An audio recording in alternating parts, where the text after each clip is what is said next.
So next, I'm really pleased to introduce Rachel Roper from the University of East Carolina, who will be introducing people to the Viral Bioinformatics Research Center, which focuses on bioinformatics for poxviruses.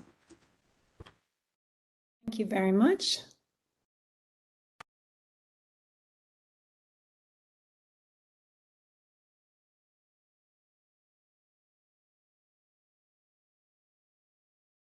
So I'm Rachel Roper. I'm at East Carolina University, and I do a lot of work on viral genomes, virulence, and vaccines. But today I'm just talking about the bioinformatics work that we've done. And this is at the Viral Bioinformatics Research Center. And this is web-based, and you can register. You do have to register, but it's free, quick, and easy. We just want to keep an eye on who is doing what on the sites. See, I have a problem here with my slides. Can you still see my slides okay? Okay. Okay, so when you do log in with us, you Sorry, Rachel, I'm seeing a pop-up. Oh, shoot. What do I do? How do I do this? I think that's intentional. I see the slides. I think it's I think that was part of the slide. I see a pop-up. Oh, It you know says what? Java. That might be my slide. Oh, sorry. I'm trying to back up right now, but I can't back up. Can you back up my slides for me?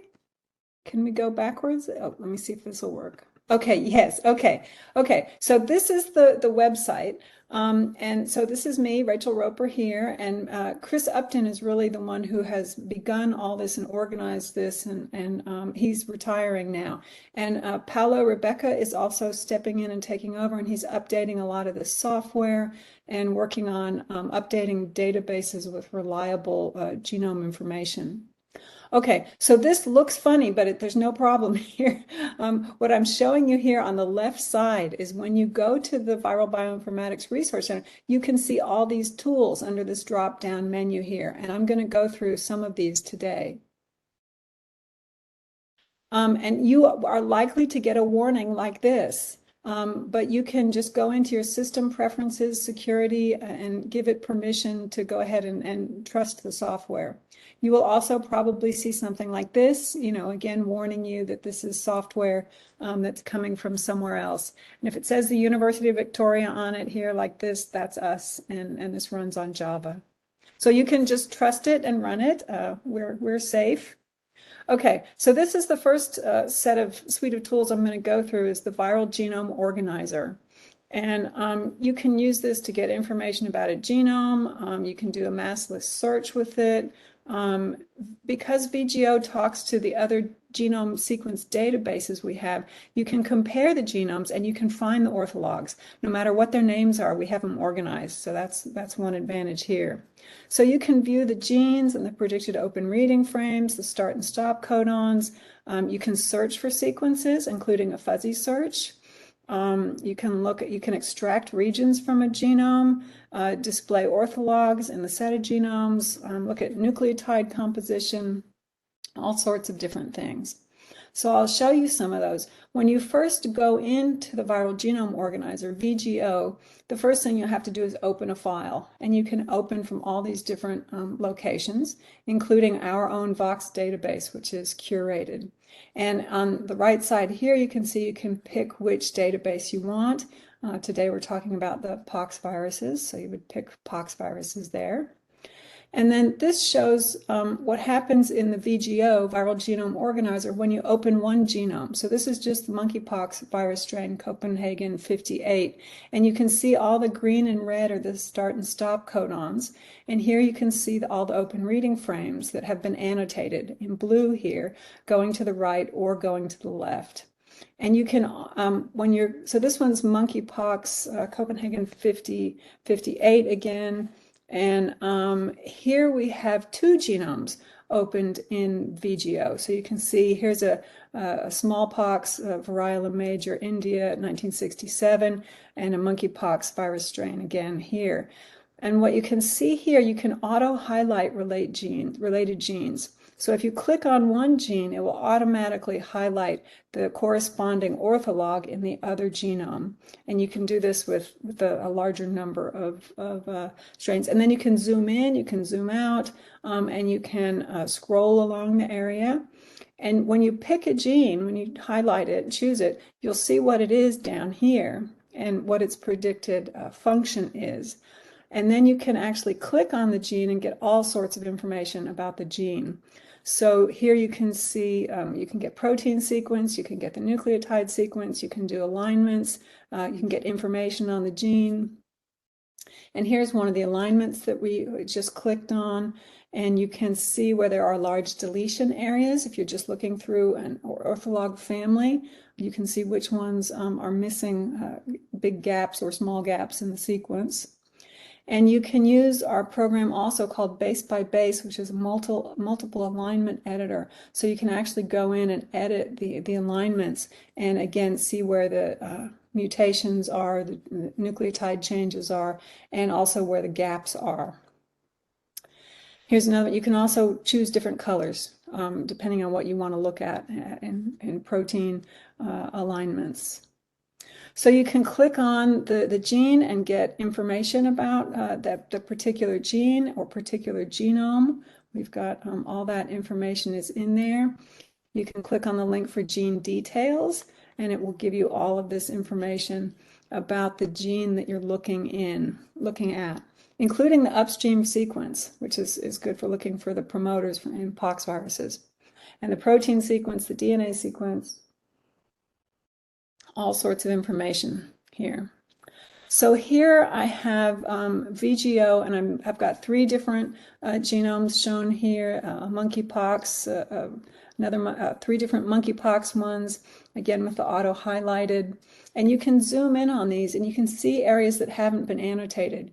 You can look in there and see if there's really something else that's in there that maybe wasn't originally annotated.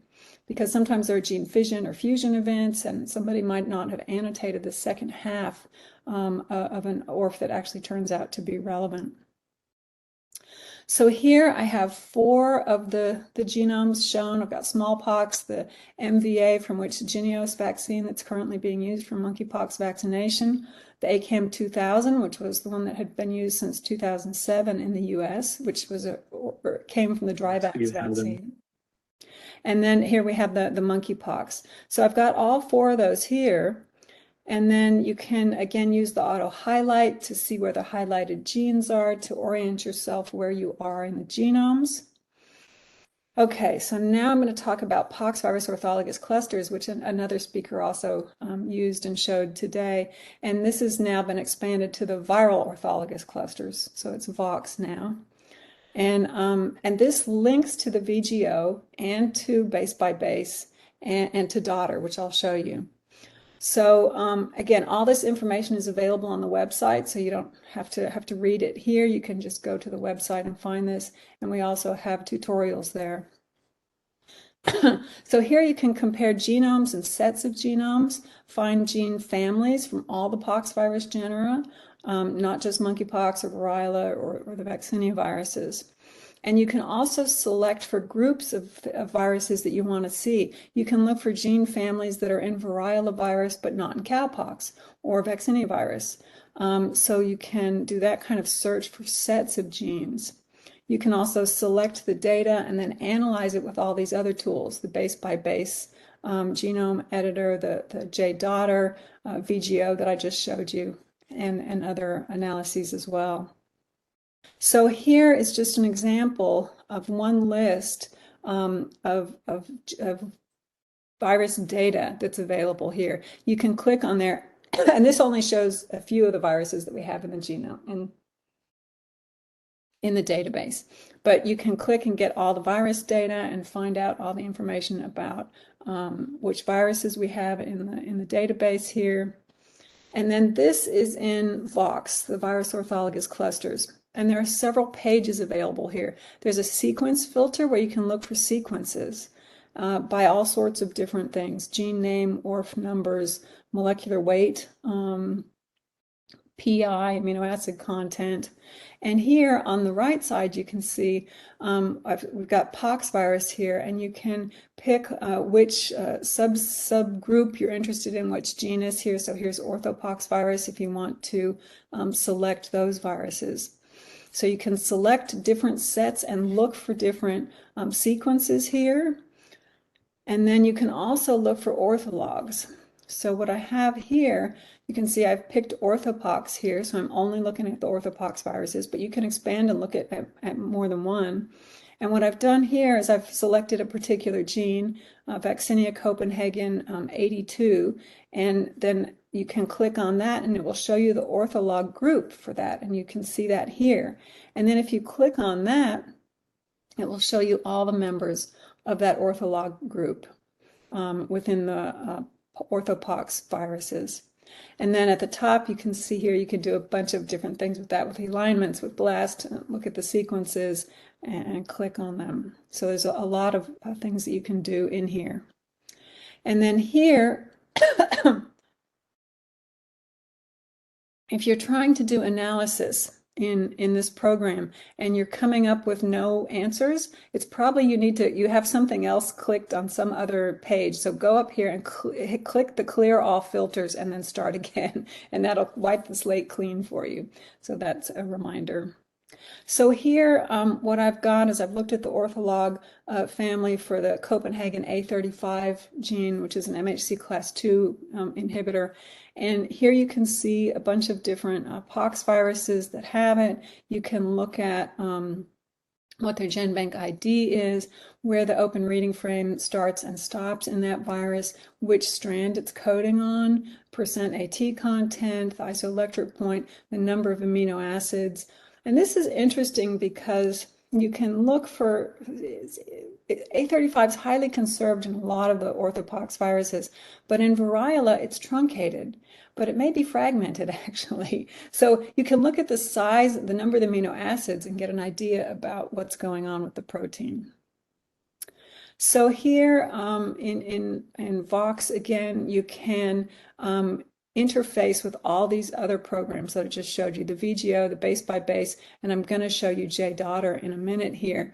And you can go into the orthopoxes over here and you can pick which orthopox you're interested in and select those. And then you can make, you can look at anything with them with these tools up here. So what I have here is I've clicked on looking at Vaccinia virus ACAM 2000 against the modified Vaccinia ankara that's used in the Jynneos vaccine, and just done this in a dot plot. And so you can easily see here where the gaps are, where modified Vaccinia ankara is missing sequence compared to the Vaccinia ACAM 2000 genome. And you can zoom in on these and get a close look at them. And here you can see Vaccinia versus variola. You can see how closely related they are by this diagonal line.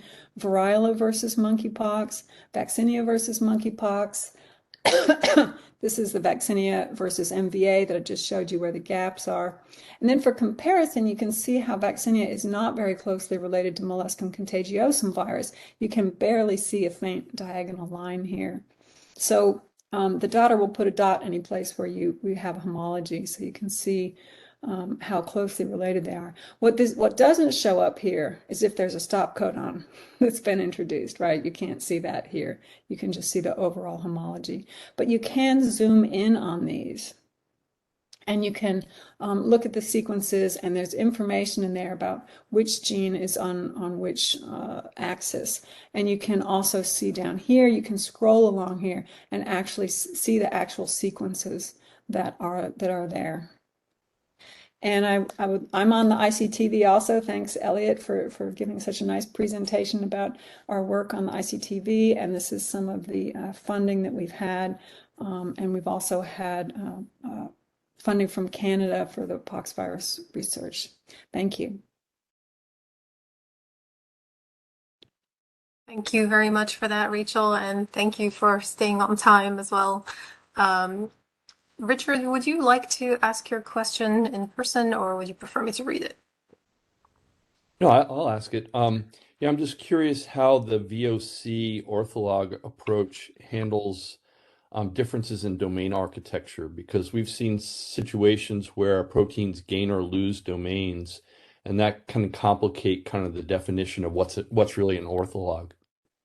Yeah, it's true. So our database will only look at what is defined as an ORF, what's defined as an ortholog. So if there is a gene fusion or fission event that has occurred, we will only see part of that. But you can look at that if you look at the number of amino acids on the right side, and you can know that there's another partner that's missing. And you can look at that and you can see that in the viral genome organizer.